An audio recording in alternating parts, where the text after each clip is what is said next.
बिस्मिल्लाहिर्रहमानिर्रहीम। Dear student, अस्सलाम वालेकुम। प्रीवियस लेक्चर में हमने एक्सरसाइज 9.1 स्टार्ट की हुई थी। क्वेश्चन नंबर 1 से 6 तक कंप्लीट हो गए थे। आज हम 7 क्वेश्चन करते हैं। 7, 8 ये ऑलमोस्ट रिलेटेड हैं, तो 7 को मैंने चूज़ किया है। इसकी स्टेटमेंट मैंने राइट की हुई है। फाइंड क्या करना आपने और क्या क्या गिवन है वो स्टेटमेंट को हम रीड कर लेते हैं। इसका सॉल्यूशन देखिएगा। What is the length of arc. Arc length पूछी गई है। आर्क लेंथ ये हमने फाइंड करनी है। What is the length of the arc intercepted. Intercepted मैंने ब्रैकेट में लिखा है इंटरनली कट करना। इंटरसेप्ट मीन कट करना, तो वो मैं ग्राफ में आपको साथ साथ एक्सप्लेन कर देता हूं। On a circle of radius 14 centimetre, उसके रेडियस 14 सेंटीमीटर है और by the arms of A central angle, और सेंट्रल एंगल इज 45 डिग्री। तो मैं ग्राफिकली वे से आपको एक्सप्लेन कर देता हूं। ये ग्राफ मैं आपके सामने बना रहा हूं। ये सर्कल है और इस सर्कल का सेंटर है।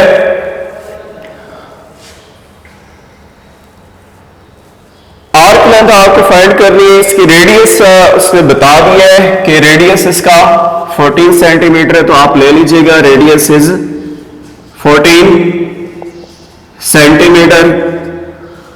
अब नेक्स्ट चूंकि आपको arc of the length find करनी है। अब ये हमने चेक करना है कि आर्क लेंथ हमें कहां तक फाइंड करनी है। आया कि आर्क लेंथ ये फाइंड करनी है, यहां तक फाइंड करनी है। वो हमें एंगल से मालूम होगा। एंगल चूंकि इसका 45 डिग्री है, तो 45 डिग्री की जो है आप आर्क लेंथ बना लीजिएगा। तो जरा इसको गौर से देखिएगा। अगर मैं इसको यहां पर आर्क लेंथ लेता हूं ए से लेके बी तक, एक्चुअली इसके बिटवीन जो एंगल बनता है वो 90 बनता है। अगर आप इस 90 का ये देखिए जरा इसको, ये एंगल एक्चुअली 90 है ए से बी तक, लेकिन हमें 45 डिग्री एंगल को शो करना है, तो 45 डिग्री एंगल यहां तक होगा। तो ये इसका एंगल हो गया 45 डिग्री। ठीक है, ये theta is equal to 45 degree. आपको एक्चुअली ये आर्क लेंथ फाइंड करनी है ए टू बी, तो इसको आप अरेज कर दीजिएगा।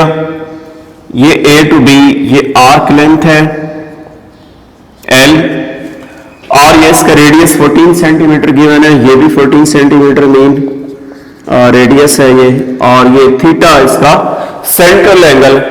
डियर स्टूडेंट, मैं आपको पहले भी ब्रीफली एक्सप्लेन कर चुका हूं कि डियर इसमें सेंट्रल एंगल ऐसे एंगल को कहा जाता है जो सेंटर ऑफ दी सर्कल पे मेक होता है। अगर आप इस एंगल को देखें तो ये angle centre of the circle पे मेक हुआ है। तो measure of angle A O B ये 45 डिग्री मीन ये थीटा है। थीटा आपको गिवन है। रेडियस ऑफ द सर्कल भी गिवन है। Radius of circle is R, और ये है 14 सेंटीमीटर। आपको actually arc length find out करनी है, मीन एल फाइंड करना है। आर्क लेंथ को आप ए बी लिख लें। इसके ऊपर कर्व आपने मेंशन करनी है, इज इक्वल टू, इससे एल से भी डिनोट करते हैं, और यही हमने कैलकुलेट करनी है। अगर आप यहां पर थोड़ा सा तवज्जो कीजिएगा कि इंटरसेप्ट लिखा हुआ है, और इंटरसेप्ट के मीनिंग मैंने आपको बताया है। एक्चुअली जो आर्क लेंथ है ना, ये जो रेडियस ऑफ द सर्कल है, ये इसको सर्कल को कट करेंगे, इंटरसेप्ट करेंगे, इंटरनली इंटरसेप्ट करेंगे, तो आर्क लेंथ बनेगी ना। तो यही एक्सप्लेन कर रहा है। तो फार्मूला हम जानते हैं कि theta is equal to L over R. चूंकि आपको आर्क लेंथ फाइंड करनी है, तो L is equal to R theta. ये फार्मूला हम यूज करेंगे, लेकिन इसमें एक बात का ख्याल कीजिएगा, ये जो आपका एंगल है ये डिग्री में गिवन है, जबकि ये फार्मूला जो हम यूज करते हैं theta is equal to L over R, actually ये हम रेडियन के लिए यूज करते हैं। आप ऐसा करें, पहले आप इस डिग्री को चेंज कर लीजिएगा रेडियन में। तो कुछ रिलेशन है वो मैं यहां बता देता हूं। हमने पहले भी पढ़ा है कि pi radian is equal to 180 degree और 1 डिग्री पाई ओवर 180 रेडियन। तो ये रिलेशन आप यूज कर सकते हैं इसे चेंज करने के लिए डिग्री को रेडियन में। तो थीटा आपको जो गिवन है वो 45 डिग्री है। आप 45 डिग्री को 45 मल्टीप्लाई 1 डिग्री भी लिख सकते हैं। इसमें आप ऐसा करें, आप इसकी वैल्यू पुट कर दीजिएगा 1 डिग्री पाई ओवर 180 रेडियन। मैं एक्चुअली इस 45 डिग्री को चेंज करना चाह रहा हूं, रेडियन में चेंज करना चाह रहा हूं, क्योंकि ये जो फार्मूला हम यूज करते हैं ये फार्मूला एक्चुअली रेडियन के लिए ही यूज किया जाता है। जब तक आप इसे डिग्री से रेडियन में नहीं कन्वर्ट करेंगे इस फार्मूले में आप वैल्यूज पुट नहीं कर सकते। तो चलिए इसे सिंप्लीफाई कर लेते हैं। 45 मल्टीप्लाई, ये पाई की वैल्यू पुट कर दीजिएगा। पाई की जो अप्रोक्सीमेट वैल्यू है वो 3.14159652, ये वैल्यू आप यहां पुट करें 3.14159652 ओवर 180 रेडियन। और एक बात का ख्याल कीजिएगा कि आपने जब आप ये अप्रोक्सीमेट वैल्यू पुट कर रहे हैं पाई की तब ये इक्वल नहीं रहेगा, क्योंकि आपने पाई की अप्रोक्सीमेट वैल्यू पुट की। जाहिर है ये थीटा की वैल्यू भी फिर एग्जैक्ट नहीं होगी, अप्रोक्सीमेट ही होगी। इसको मैं कैलकुलेटर से सिंप्लीफाई कर देता हूं। मल्टीप्लीकेशन ले लेते हैं इन तमाम की। 45 मल्टीप्लाई 3.14159652 और इसे आप डिवाइड करेंगे 180 से, तो theta is approximately equal to 0.7853 कर दीजिएगा राउंड ऑफ करके, क्योंकि 9 से बड़ा है तो इसको राउंड ऑफ कर दीजिएगा। इसको मजीद में चेक कर लेता हूं। 45 multiply 3.14159652 is equal to divide by 180। जी ये ठीक है। ये मैंने रेडियन में इसको डियर स्टूडेंट चेंज कर लिया है, ये थीटा की वैल्यू को। अब इस पे फार्मूला आप यूज कर सकते हैं। फार्मूला आपको मैंने बताया कि theta is equal to L over R और N is equal to R theta. तो N is equal to R की लेंथ आपको फाइंड करनी थी। इसमें आप आर की वैल्यू पुट कीजिएगा। आर आपको गिवन है 14 सेंटीमीटर है, ये आप पुट करेंगे इसमें। आर थीटा को मैंने चेंज कर लिया रेडियन में, 0.7854 है, तो इसको आप मल्टीप्लाई कर दीजिएगा।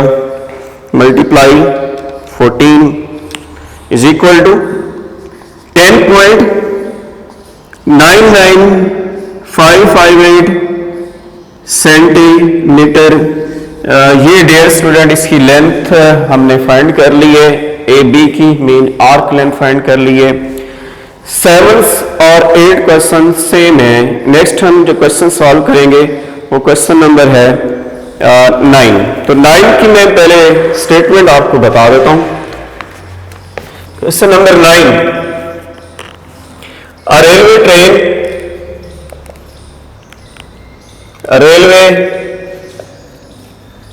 Train is running on a circular track of radius 500 meter at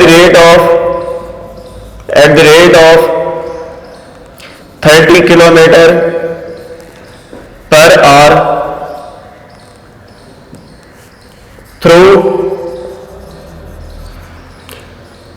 what angle will it turn in 10 seconds? Dear student, ये 9 की स्टेटमेंट है, क्वेश्चन नंबर 9 की। तो चलते हैं, इसको सॉल्व करते हैं। सबसे पहले डेटा को रीड करते हैं और ग्राफिकल स्ट्रक्चर बना लेते हैं।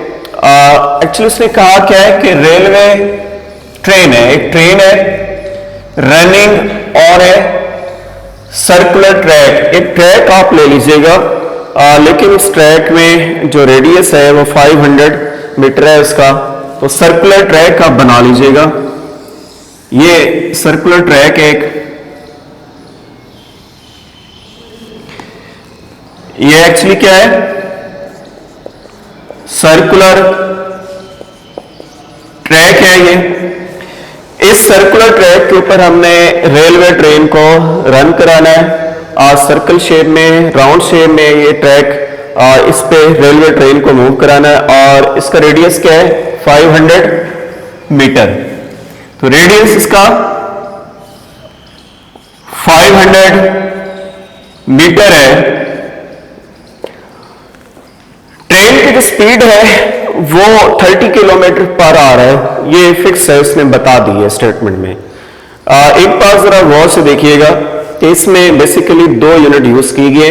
एक यूनिट इसमें मीटर की यूज किया गया है और सेकंड इसमें किलोमीटर यूज किया गया है।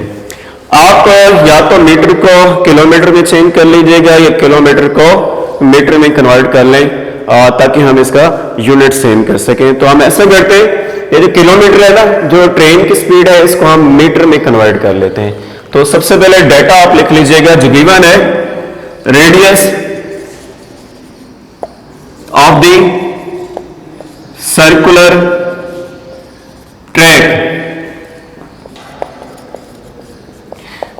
सर्कुलर ट्रैक का जो रेडियस गिवन है वो 500 मीटर है।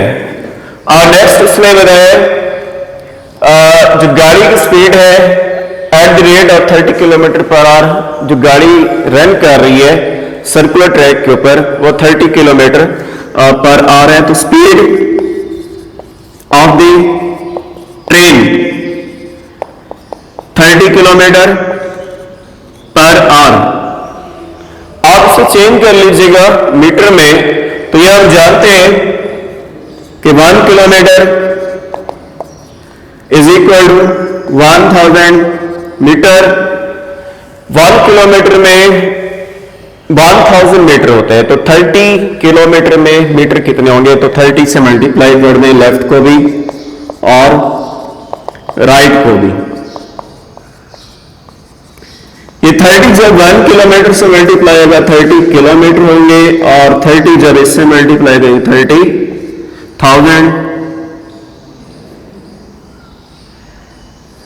30,000 मीटर,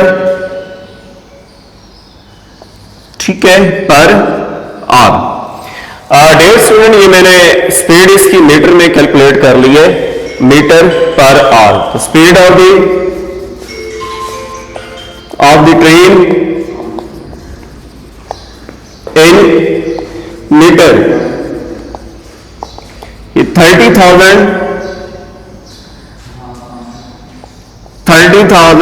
मीटर पर आवर, ये मैंने मीटर में इसकी स्पीड कैलकुलेट कर ली है। एक्चुअली जो आपसे पूछना चाह रहा है उस पर जरा तवज्जो दीजिएगा। Through what angle will it turn, will it mean ये ट्रेन की बात कर रहा है, मैं ब्रैकेट में यहां मेंशन कर देता हूं। इट मीन ट्रेन की बात कर रहा है। तो आपसे पूछ रहा है कि जाहिर है जब ये सर्कुलर ट्रैक पे ट्रेन मूव करेगी, ट्रेन जब मूव करेगी तो एंगल भी तो बनाएगी ना यहां, और आपने ये बताना है थ्रू व्हाट एंगल, किस एंगल के through, through what angle mean किस एंगल के through will it turn in 10 second. ठीक है, देखिए बात सुने, जब ये सर्कुलर ट्रैक पे गाड़ी मूव करेगी ट्रेन, तो जाहिर है टाइम भी लेगी और डिस्टेंस भी कवर करेगी, साथ ये एंगल भी मेक करेगी। आपने बताना है कि 10 सेकंड में वो कितना एंगल मेक करती है। सपोज गाड़ी यहां से मूव हुई है और मूव करते हुए इस पोजीशन पर आ गई है और यहां तक जो इसने टाइम लिया है वो टाइम सपोज 10 सेकंड लिया है। आपने बताना ये 10 सेकंड में इसने कितना एंगल बनाया है या कितना टर्न लिया है। जाहिर है जब ट्रेन टर्न लेगी तो एंगल तो मेक करेगी ना, और जब टर्न नहीं लेगी तो एंगल इसका 0 डिग्री होगा। लेकिन जैसे ये टर्न लेगी टाइम भी जाहिर है कवर टाइम भी लगेगा और साथ डिस्टेंस भी कवर करेगी और एंगल भी मेक होगा। आपसे यही पूछ रहा है कि थ्रू व्हाट एंगल, किस एंगल के through will it mean train की बात कर रहा है कि ट्रेन टर्न करेगी इन 10 सेकंड में। ठीक है, सबसे पहले आप ऐसा करें कि आप इसका डिस्टेंस कैलकुलेट कर लीजिएगा। 1 सेकंड में कितना डिस्टेंस कवर करती है, फिर हम 10 सेकंड का निकालेंगे। ठीक है, तो मूव करते हैं इसको। ये देखिएगा हम ट्रेन की स्पीड कैलकुलेट करते हैं कि सेकंड में 1 सेकंड में कितना डिस्टेंस कवर करती है ट्रेन। तो डिस्टेंस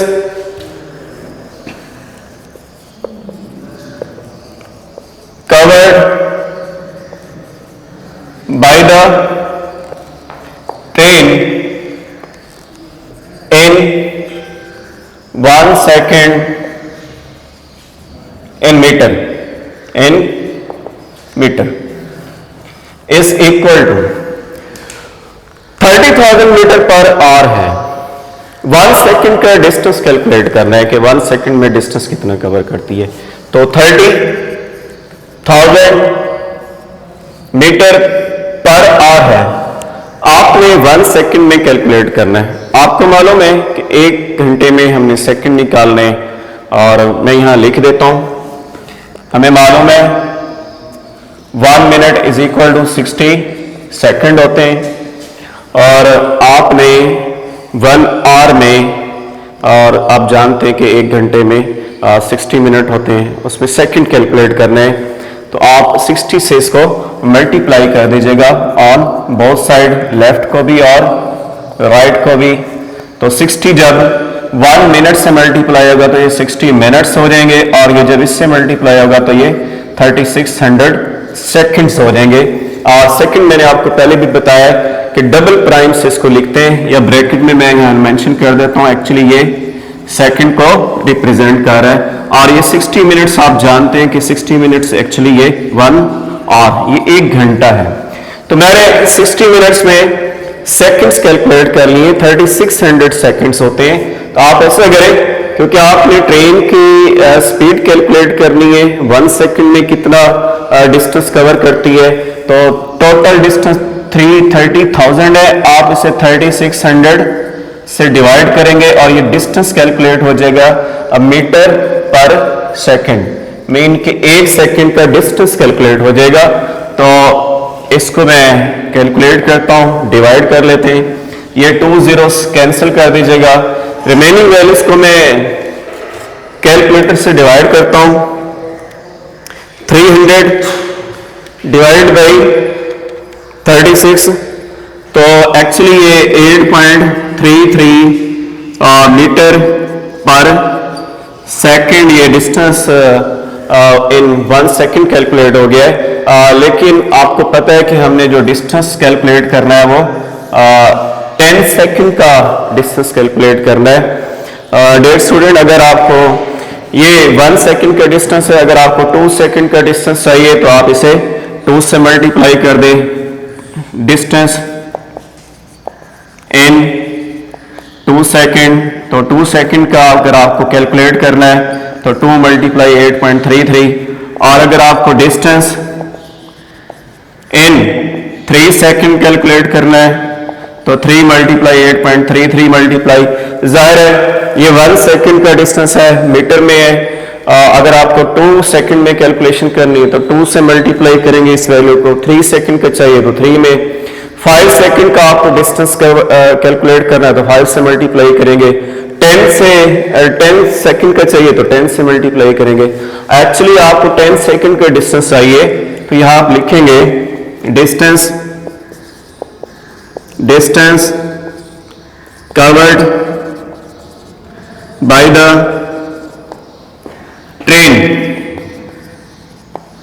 in 10 सेकेंड। 10 सेकेंड का मैं डिस्टेंस कैलकुलेट कर रहा हूं, तो 10 मल्टीप्लाई 8.33 और ये मीटर में होगा, तो 10 को इससे मल्टीप्लाई कर दीजिएगा, इज इक्वल टू 83.33 मीटर, और ये सेकंड में है, लेकिन ये 10 सेकंड का डिस्टेंस है। एक्चुअली ये ट्रेन ने जो डिस्टेंस कवर किया है वो मैंने यहाँ कैलकुलेट कर लिया है। एक्चुअली हमसे पूछा यही है। दोबारा हम अपने डायग्राम की तरफ आते हैं, तो देखें जरा, ट्रेन सपोज यहां से मूव किया है उसने, और इस सर्कुलर ट्रैक जिसका रेडियस 500 मीटर है, इस पे वो मूव करती हुई सपोज वो इस पोजीशन पर आई है, ट्रेन इस पोजीशन पर। जाहिर है उसने ए से डी तक टाइम भी तो लिया होगा ना, वो टाइम उसने लिया है 10 सेकेंड। 10 सेकेंड का टाइम लिया है। अब जाहिर है जब टाइम उसने 10 सेकेंड लिए, वो 10 सेकेंड में जो डिस्टेंस कवर किया है वो भी तो मेंशन करना पड़ेगा ना। वो मैंने कैलकुलेट किया हुआ है कि ट्रेन का जो डिस्टेंस उसने कवर किया है इन 10 सेकेंड वो 83.33 मीटर सेकेंड में, लेकिन ये 10 सेकेंड का डिस्टेंस है। तो 10 सेकेंड में जो सर्कुलर ट्रैक में उसने डिस्टेंस कवर किया है वो 83.33 मीटर ये सेकेंड में है, लेकिन 10 सेकेंड का डिस्टेंस है। और ये इसका क्या है, आर्क लेंथ सॉरी रेडियस है ये, जो कि 500 मीटर है। ये इसका सेंटर है, और ये दरअसल इसकी आर्क लेंथ L है, ये वाली A से B रेडियस है। एक्चुअली आपसे वो ये पूछ रहा है कि जब ट्रेन सर्कुलर ट्रैक में मूव करेगी, देखें इस पोजीशन से ट्रेन मूव कर रही है सर्कुलर ट्रैक में, यहां तक उसने टाइम कितना लिया है 10 सेकेंड लिया, और डिस्टेंस कितना कवर किया है 83.33, और आपने बताना है कि उसने टर्न कितना लिया है, मीन को उसने एंगल कितना बनाएगी। जाहिर है जब ट्रेन सर्कुलर ट्रैक में टर्न करेगी, तो सपोज ये देखें अगर ट्रेन यहां से मूव कर रही है, तो जब मूव करेगी इस तरह, तो जाहिर है ये डिस्टेंस भी कवर करेगी और टाइम भी तो लेगी। तो वहां मैंने मेंशन किया हुआ है कि टाइम 10 सेकेंड लिया है, डिस्टेंस 83.33 मीटर कवर किया है, और जाहिर है जब टर्न लेगी तो टर्न के दरमियान ये एंगल भी तो बनेगा। यही एंगल आपसे पूछा जा रहा है कि थ्रू व्हाट एंगल, वो एंगल क्या होगा जिसमें ट्रेन 10 सेकेंड में डिस्टेंस कवर करेगी। मीन आपको थीटा फाइंड करना है, और फार्मूला आपको पता है कि theta is equal to L over R। Arc length आपको मालूम है, आर्क लेंथ है 83.33 मीटर 10 सेकेंड का है, और इसी तरह रेडियस भी आपको मालूम है 500 मीटर है। ये वैल्यूज आप यहां पुट कर दीजिएगा, 83.33 ओवर 500, ठीक है, और इसको सिंप्लीफाई करते हैं हम, 83.33 को डिवाइड करेंगे हम 500 से, तो ये 0.166 रेडियन, ये वो एंगल है जिस एंगल के थ्रू वो टर्न लेगी 10 सेकेंड, ठीक है, कि 10 सेकेंड का जो टर्न लिया है उसने, 10 सेकेंड का जो टर्न लिया है और किस एंगल के थ्रू टर्न लिया है, वो एंगल हमने फाइंड कर लिया है। तो ये 0.166 रेडियन का उसने टर्न लिया है इन 10 सेकेंड, और डिस्टेंस कितना कवर किया है 83.33 मीटर। तो ये आपका क्वेश्चन नंबर 9 हो गया। नेक्स्ट हम क्वेश्चन नंबर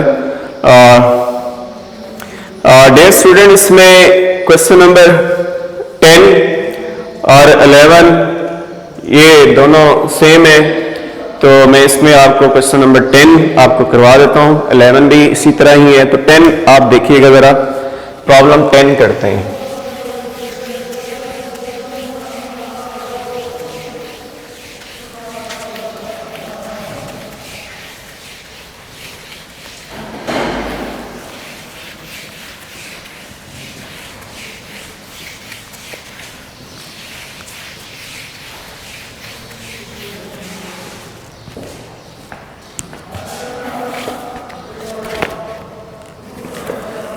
नंबर 10 की मैं स्टेटमेंट यहां राइट कर देता हूं। A horse is tethered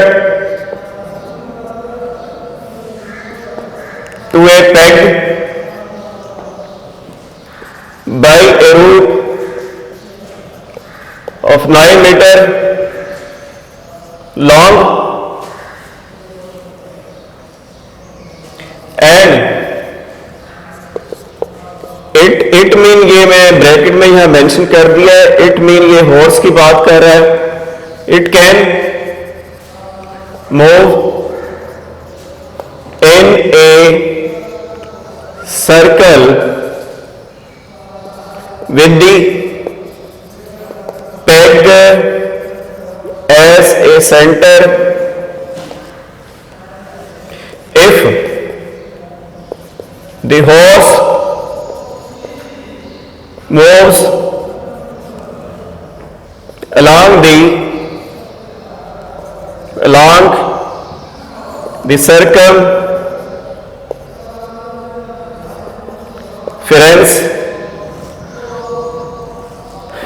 circumference of the circle, keeping the rope tight. How far will it it mean, मैं आपको पहले भी इन्फॉर्म कर चुका हूं, इट मीन ये हॉर्स की ही बात कर रहा है। It have gone when the rope has turned through an angle of 70 degree. तो स्टेटमेंट लिखने का मकसद ये है कि मैं स्टेटमेंट को सामने रखूंगा और आपको यहाँ मैं एक्सप्लेन कर देता हूँ। लेकिन सबसे पहले हम इसमें एक सर्कमफ्रेंस को मेंशन किया हुआ है। ये सर्कमफ्रेंस एक्चुअली क्या होती है? सर्कमफ्रेंस को मैं यहाँ बता देता हूँ कि सर्कमफ्रेंस का मीनिंग क्या है। सर्कमफ्रेंस,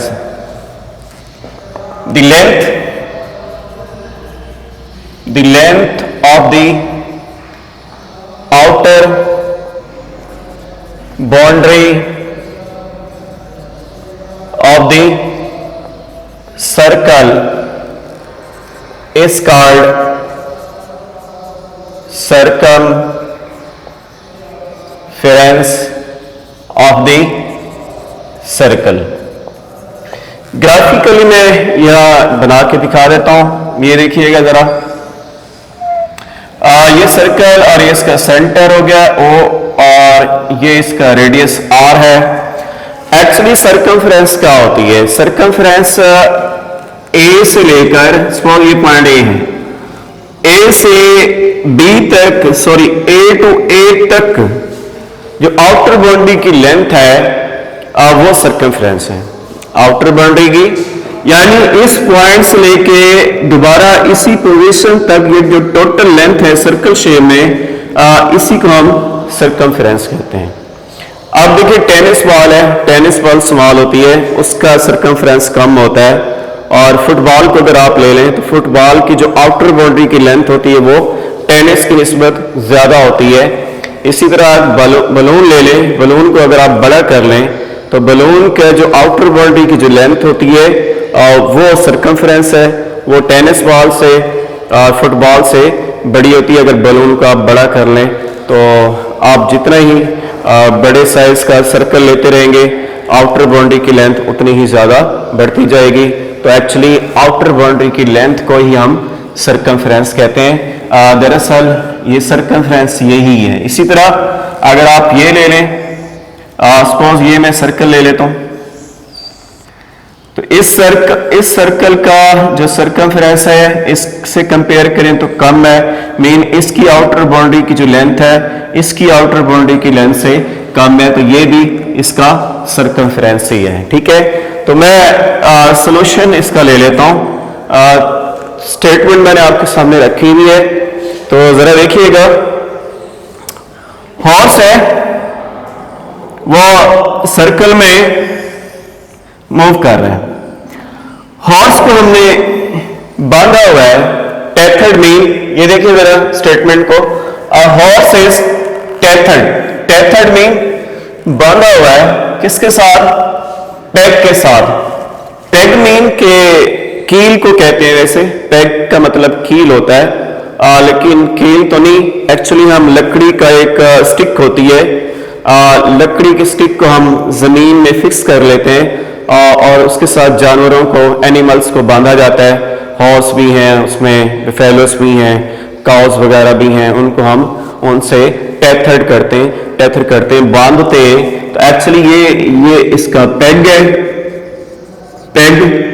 और जाहिर है, और हॉर्स को जब हम बांधेंगे तो उसके लिए हमें रस्सी की जरूरत है।